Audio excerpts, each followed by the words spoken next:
نحن نقص عليك أحسن القصص بما أوحينا إليك هذا القرآن وإن كنت من قبله لمن الغافلين. بسم الله الرحمن الرحيم.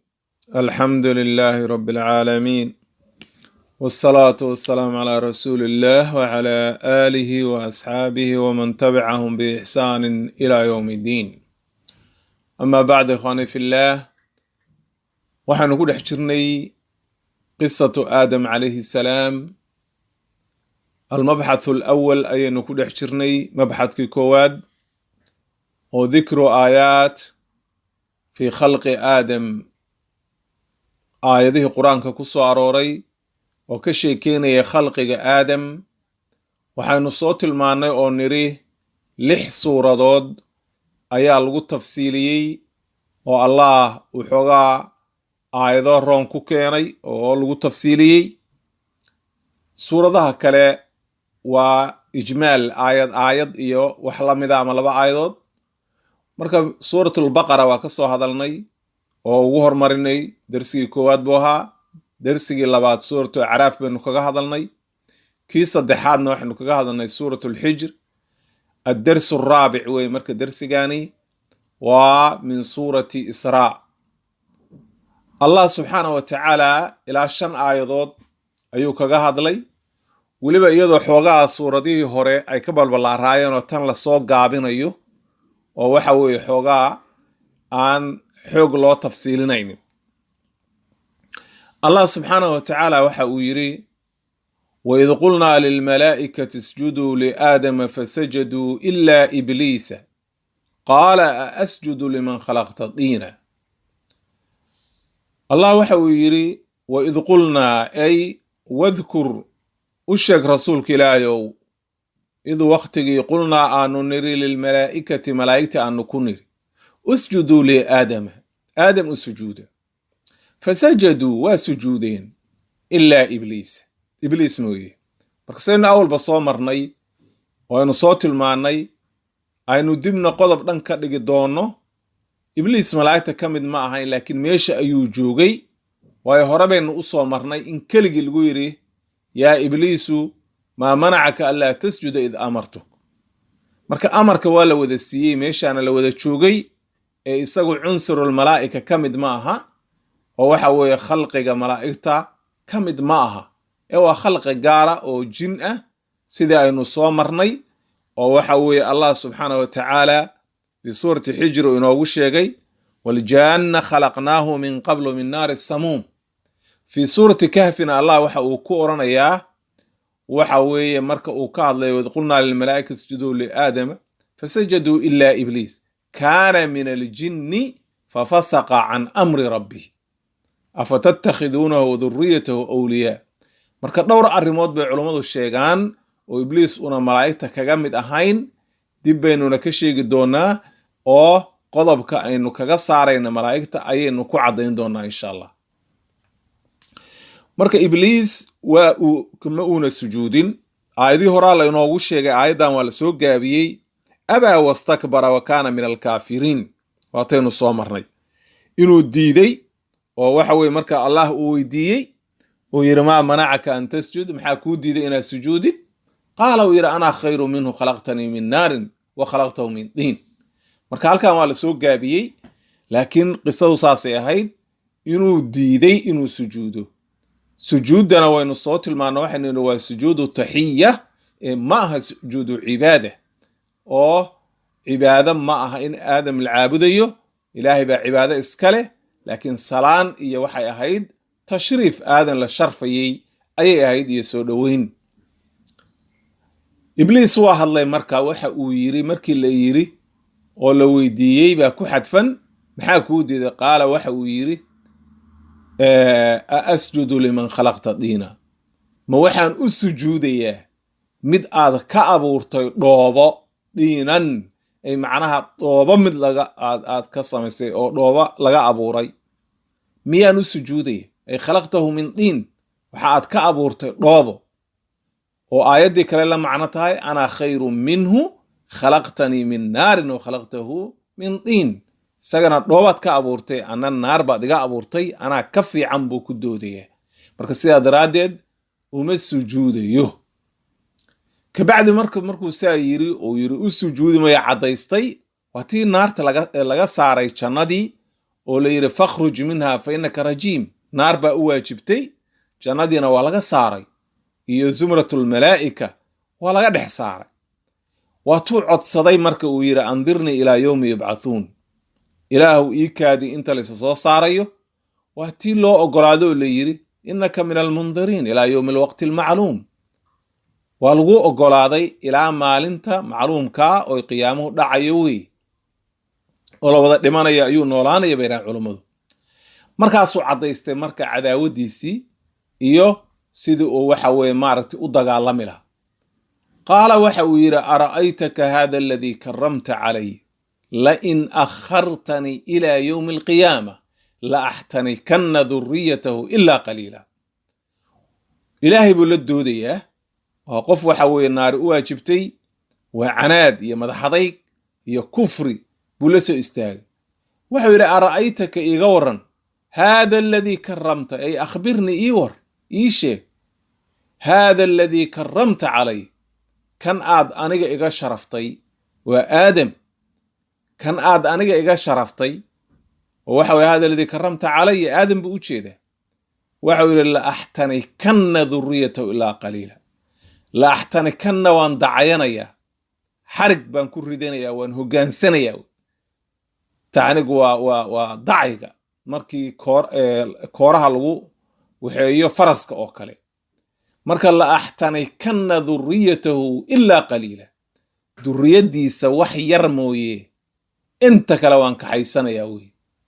waa siduu awalba aayadihii kale aynu ku soo marnay inuu dhuminayo say u dhan yihiin waan dhuminayaa buu yidhi say u dhan yihiin ilaa cibaadaka minhum almukhlasiin addoommadaada loo barax tiray cibaadada mooye oo macnaha adiga kuu saafida mooye inta kale waan kaxaysanaya halkaana marka waxa uu yidhi la axtanikanna duriyatahu ilaa qaliila in yar mooye waa kuwa addoommada ilaahay buu ka soo reebaya oonan awoodda u lahayn oo ilaahay uu yidhi ina cibaadii laysa laka calayhim suldaan idan marka waxa uu ku dhaartay uu yidhi la axtanikanna duriyatahu ilaa qaliila dacay baan ku ridanayaa meeshaan rabaan u hogaansanayaa anaa kaxaysanaya naar baan ku gurayaa wey say u dhan yihiin inay naar galaan baan rabaa marka duriyatahu buu yidhi ay duriyata aadam calayhi salaam aadam ma kaxaysan karo waa nebi ilaahay baa cismo siiyey laakiin waxa uu kaxaysanaya waa duriyadda wey halkaa maalintaa waxay ka ahayd dhanni ibliis dhanni bay ka ahayd oo wuu malaynayay inuu saa samayn karo ee xaqiiqo uma haynin laakiin allah baa inoo sheegay walaqad sadaqa calayhim ibliisu dhannahu fattabacuuhu ilaa fariiqa min almu'miniin waa raaceen duriyaddii nebi aadam in yar mooye oo mu'miniina mooye intii kale ibliis bay raacday dacay buu ku riti waa kaxaystay oo waxa weye isaga ayaa hoggaansaday wey meeshuu rabo u kaxaynaya zinuu ku gurayaa macaasi dulmi fitan shirki wax walba ayuu u kaxaynayaa ilaa uu naarta ku hubsado mid walba markuu dhinto oo shirkigaa ku dhinto ayuu waxa weeye hubsanaya inuu naar la galay marka la axtanikanna duriyatahu ilaa qaliila ilaahay waxa uu ku yidhi marka sidaan ilaahay baa ugu jawaabay qaala dhahab fa ina laka qaala dhahab baa ley idhab tag marka orod dhaqaaji baa ley faman tabicaka minhum fa ina jahannama jazaaukum jazaa'an mawfuura qaala dhahab faman tabicaka minhum ciddii ku raacda oo minhum ay min duriyati aadam ciddii ku raacda iyo adigaba hee fa ina jahannama jazaaukum jazaa'an mawfuura abaalmarintiinu waa jahannamo wey abaalmarin mawfuuran ay taaman kaamilan dhammaystiran ayaa laydinku abaalmarinaya marka waa laydii oofinayaa abaalkiinii baa laydii oofinayaa wey jahannamo ayaa laydinku gurayaa oo laydinka buuxinaya waa aayadihii kale la macno tahay sida fii suurati saad iyo falxaqu walxaqa aquul لأملأن جهنم منك ومن تبعك منهم أجمعين. marka waxa weeye dhaar buu allah waxa weeye allahna waxa uu ballan qaaday cid alla cidii ku raacda. ibliis oo ma dhaaran oo ma oran waan kaxaysanaya oo aniga ayaa ku adeeganaya kaxaysanaya. orod tag baa la yiri marka soco. waa tahdiid weeye. waxa weeye isaga loo goodinaya. orod tag baa la leeyahay. waxaan ballan ku qaada anna cid alla cidii ku raacda inaan naar ku guro. marka naartaas ayaa ibliis iyo cidii raacdaba sugaysa waa. allah ka bacdi marka wuxuu inoo tilmaamay asaaliibta uu isticmaalayo. wastafsis man istadacta minhum bisawtika waajlib calayhim bikhaylika warajlika washaarikhum fi lamwaali walawlaadi wacidhum wamaa yaciduhum ashaydaanu ilaa guruura. wastafsis waa duufso oo kaxaysa waa. istifsaasku waxa weeye qofku markuu qofka intuu daciifsado caqliga ka xado uu iska kaxaysto oo waxa weeye isaga iska daba joogo oo caqli uu ku fakaraya hayn. macnaha qofka shaydaan baa duufsaday bay yiraahdaan Soomaalidu. waa meesha weeye duufso oo kaxaysa weeye oo adigu caqligoodii iyo maskaxdoodiiba inta la wareegtid orod kaxaysa cid rabtid. maaha in la leeyahay way ku banaan tahay oo amar lagu siinayo. ma waa tahdiid waa. waad ogaan doontaa weeye cirib dambeedkeeda iyo waxa ilaahay kugu abaalmariyo ee adigu waxa rabtid samee weeye. wastafsis man istadacta minhum cid alla cidaad awoodo ka qaalib noqotid oo iyaga kamid ah kaxaysa baali. wastafsis man istadacta minhum bisawtika codkaaga ku kaxayso. sawtkaaga u dhawaaqo kaxayso. culimadu waxay yiraahdeen waa waxyaalaha heesaha muusikada waxa weeye xumaanta iyo kullu daacin ila al-isyaan. mid walba oo dadka ugu yeeraya shirki bidco macaasi waa sawtkii ibliis baa leeyahay. marka qofku hadduu dadka xumaan ugu yeero ibliis baa ka dhex qaylinaya. waa sawtkii ibliis. bidca hadduu ugu yeero waa sawtu ibliis. marka wastafsis man istadacta minhum bisawtika waajlib calayhim bikhaylika. marka sawtku maanta waa badan yahay. waxaa maanta meel walba heesaha iyo shirkiga dadka ugu yeeraya xumaanta ugu yeeraya diin la'aanta ugu yeeraya kulli waxa weeye waa sawtka ibliis waa. ka bacdi waxa la yiraahdana waajlib calayhim bikhaylika warajlika. waajlib waxa weeye ugu dhawaaqo u kaxaysa weeye. jalabku waxa weeye jalabka waxa loo isticmaalaa xoolaha dadka la jooga geela iyo ariga iyo markay kaxaynayaan qaylada ay ku qaylinayaan iyo sacabka iyo qaylada ay isugu darayaan si xoolihi u socdaan. marka ku kaxee weeye waa kaxayntii. kaxayso oo waxa weeye dhinac walba intaad ka martid bikhaylika fardoolaydaadii fardahaaga ku kaxayso. ilaa shayaadiintii waxa weeye dee farday isticmaalayaan qaar waa lugaynayaan sida bini'aadmigu u dhaqmaan bay u dhaqmaan. marka waajlib calayhim bikhaylika ku kaxaysa marka oo waxa weeye iyagoo dhan ku caraabi waxa weeye ku kaxayso bikhaylika fardahaagi fardoolaydaadii oo fardahaagi kaxayso ayaa leeyahay. warajlika ay rajulkuna waxa weeye waa kuwa lugaynaya soconaya oo waxa weeye almushaat macnaha iyo kuwaagii shayaadiintaadii lugaynaysay ay ciidankaagii u dirweeye duriyada aadam. kuwa farda wata iyo kuwa lugaynayaba inta u dirsatid kaxayso. waajlib calayhim bikhaylika warajlika. ka bacdi haddana waxa leeyahay washaarikhum fi lamwaali walawlaad. washaarikhum la wadaag baa leeyahay fi lamwaali walawlaad. maalkii la wadaag awlaadana la wadaag. culimmadu waxay yidhahdeen maalka wuxuu la wadaagayaa macaasidii baa lagu bixinayaa. wuxuu u qurxinayaa qofkii zinadii xumaantii inuu maalkiisa ku bixiyo. wuxuu u qurxinayaa inuu xaaraam ka tabco. wuxuu u qurxinayaa inuu meel xun ku bixiyo fitan ku bixiyo dad islaam oo la laynayo wax walba inuu ku bixiyo buu u qurxinayaa. waa qabiilka waa qabyaalada waa balaayada lacagta lagu bixinayo ayuu markaa u qurxinayaa.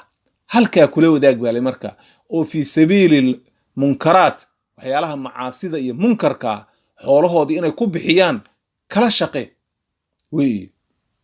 ilaa taasaad rabtaa maaha in la leeyahay waa ku bannaan tahay. waa tahdiid. adigaa saa raba soo maaha shaqaysa baa laleeyahay marka wal awlaadiina ay macnaha awlaadii duufsa wey awlaadda nebigu wuxuu tilmaamay kullu mawluudun yuuladu cala alfitra fa abawaahu yuhawidaanihi oo yunasiraanihi oo yumajisaani ilmo kasta oo dhashay islaamnimo ku dhalanaya waaridkiibuu marka waswaasinaya waaridkiibaa markaa waxay ka dhigayaan shaydaan baa ka shaqaynaya inay ilmaha gaalaysiiyaan mar hadday gaalaysiiyaan dee ibliis baa yeeshay oo kaxaystay wey oo waxa halkaa ula dhaqaaqay waxay kaloo yidhaahdeen culummadu waxaa soo gelaysaa macnaha ilmihii in waxa weeye qofkii markii ninka iyo xaaskiisu markay isku tegayaan oo jimaac samaynayaan haddaynan ilaahay ka magangelin oo siduu nebigu ina baray ayna odhan bismillaah allahuma jannibna shaydaana wa jannaba shaydaana maa razaqtana haddaynan odhan shaydaankii baa la wadaagaya hadhow ilmahaasi ilmo dhib badan buu noqonaya waa tan soomaalidu ay yidhaahdaan kan qofka dhibta badan bisinka looma qaban oo waxa weeye shaydaan weeye kani shaydaan baa wax ku leh waa kuwa yidhaahda halkaasay ka soo qaateen marka washaarikum fi lamwaali waalawlaadi wacidhum u ballanqaad baa layidhi beentaadii iyo wixii aad beenta sheegi jidhay u ballanqaad waxaa rabtid intaasoo amara ma aha macnaheedu in laleeyahay way kuu bannaan tahay waa tahdiid waad ogaan doontaa weeye cirib dambeedkeeda iyo waxa weeye khasaarada kaa raacda iyo cadaab iyo jahanaba inaad ku geshid kabacdi ilaahay inoo caddeeyo waxau yidhi wamaa yaciduhum ashaydaanu ilaa guruura shaydaan wax kale uma ballan qaadayo ilaa guruura waxa uu shaydaan ballan qaadayaa waa guruur weeye hore baana allah inooga digay meelo badan oo layna yidhi war shaydaanku yuu idinkedinin oo waxa weeye iska ilaaliya wuxuu idinku yeerayaa waa guruur iyo waxa weeye inuu ida duufsado waa kadis weeye marka wamaa yaciduhum ashaydaanu ilaa guruura ilaahay naga badbaadiya marka kabacdi allah subxaana wa tacaala waxa uu ka soo reebay addoommadii ilaahay ina cibaadii laysa laka calayhim sulطaanun ilaa man ittabacak ina cibaadii laysa laka calayhim sulطaan wakafaa birabbika wakiila waa sidai aayaddii horoo kale ina cibaadii laysa laka calayhim sulطaanun ilaa man ittabacaka min alghaawiin marka tanna allah waxa uu ku yidhi ina cibaadii addoommadaydii mukhlasiinta ah oo saafida ah oo mu'miniinta ah laysa laka calayhim suldaan wax awooda kuma lihid mana duufsan kartid wakafaa birabbika wakiila ilaahay baa ku filan oo waxa weeye kaafi ah alaysa allahu bikaafin cabdah oo kala waay marka allah subxaana wa tacaala waa bishaaro inuu addoommadiisa mukhlisiinta oo mu'miniinta oo ilaahay keligii caabudaya inuuna shaydaan awood u lahayn ilaahayna kuma sallidayo waayo intaa ilaahay bay ka magangelayaan acuudu billahi min ashaytaan rajiim bay odhanayaan ilaahay bay ka magangelayaan marka mar hadday ilaahay ka magangelayaan waxa weeye shaydaankii awood kuma leh waxna kuma samayn karo waayo qofka aan ilaahay ka magangelin shaydaanka ayuu shaydaanku duufsanaya idan aayadahan ikhwaanii fillaah waxay inoo caddaynayaan oo waadix inooga dhigayaan inuu ibliis cadow inuu yahay sida fii suurati kahfina allah subxaana wa tacaala hal aayad buu ku keenay waid qulnaa lilmalaa'ikati isjuduu liaadama fasajaduu ilaa ibliisa kaana min aljinni fafasaqa can amri rabbihi afatattakhiduunahu waduriyatahu wliyaa ujeeda wahum lakum cadow bi'sa lilظaalimiina badala allah aayaddaasuu ku caddeeyey waxau yidhi kaana min aljinni fafasaqa can amri rabbih arrinkii ilaahay buu ka dhex baxay faasiq buu noqday amarkii ilaahay buu diiday markaasaa innagii laynala hadlo waxaa layna yidhi afatattakhiduunahu waduriyatahu wliyaa ma waxaad ka dhiganaysaan isaga iyo duriyaddiisa ayaad awliye ka dhiganaysaan isagoo weliba cadow idii ah oo waxa weeye cadaawad aayad kale ina shaydaana lakum caduwun faattakhiduuhu caduwa baa leey cadow ka yeesha cadow buu idii yahay iska ilaaliya ayaa allah aayado badan inagu yidhi idan marka shaydaan cadaawadiisu waa waadix weeye dhaar buu ku maray ilaahay hortiisuu ku dhaartay fabicizatika la uqiyannahum ajmaciin ayuu yidhi ballan buu qaaday mar haddii aniga aan dhumay oo aan naar gelayo ballan waxaan ku qaaday buu yidhi anna inaan kulligood dhumiya.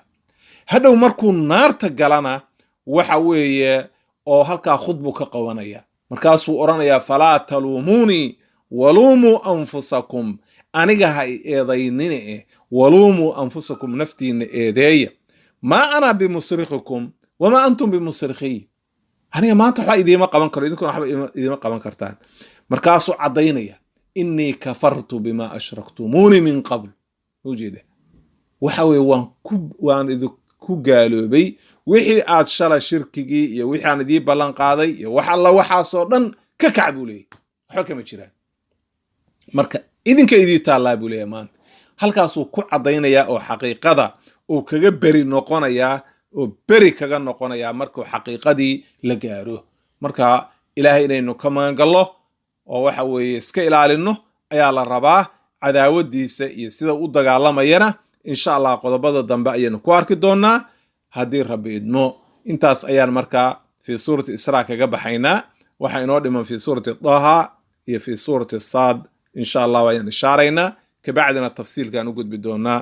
والحمد لله رب العالمين. يا رب واجعل نهجنا نهج النبي وصحابه فبنهجهم فلنقتدي. يا رب وفقنا بعلم نافع وهد العباد على لزوم المسجد. ثم الصلاة على النبي وآله وجميع أصحاب الرسول محمد.